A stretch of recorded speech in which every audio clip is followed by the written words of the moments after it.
Hello, my philosopher is Friedrich Nietzsche. He's a German, and he's dead now. Anyway, a few things about his system of thought.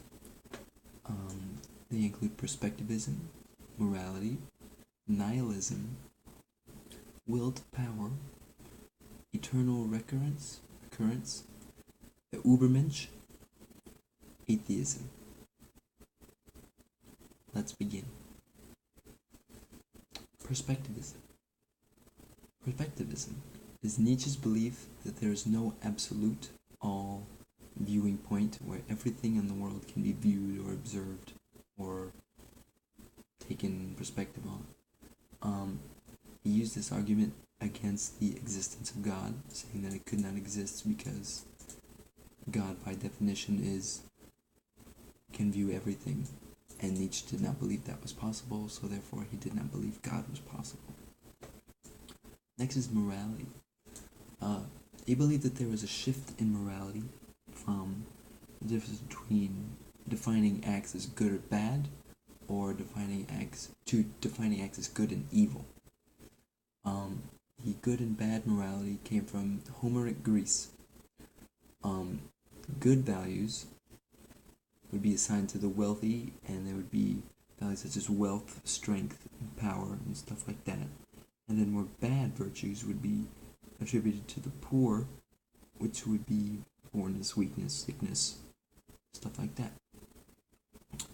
The transition to good and evil morality was slave morality. And slave morality is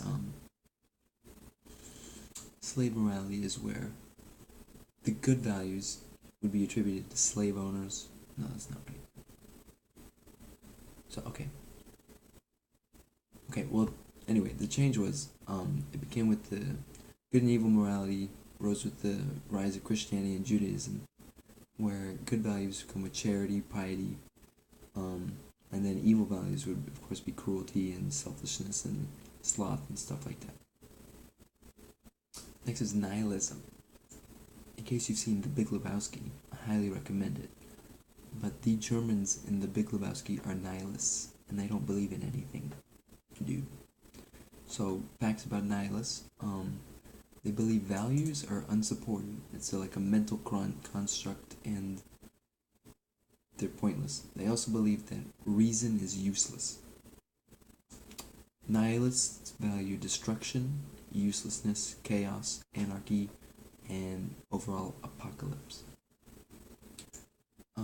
Nietzsche proposed that there is no structure or order to the world other than the one humans prescribe to it, and therefore there is none because it's all in our head.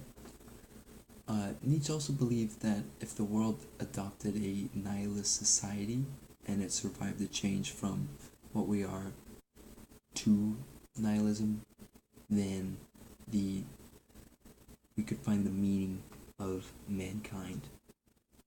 The will to power is Nietzsche's attempt to understand human behavior. He believed that human conservation plays a key role in why we act the way we do. He attacked the utilitarian idea that people are motivated to be happy, and he said that happiness was just a consequence of living, and it's not what we all aim for. Eternal recurrence is the belief that life is an eternal loop, where you just live the same life over and over again, and it's a repetition with no beginning or no end. The Übermensch is a fictional character mentioned in his book, Thus Spoke Zarathustra. He's just mentioned in the prologue. He's a fictional character and he's not a physical being. It translates to Übermensch, translates to superhuman. The Übermensch would risk all for the advancement of humanity. He would establish a new set of goals, a new set of values in the absence of God. And he can die, but with the idea of eternal recurrence, his values would remain in power, even if he is dead. They would make the repetitive life worth living, the Übermensch would. Atheism, he believed religion and God was just a human creation. He criticized most religions for having a central figure to worship.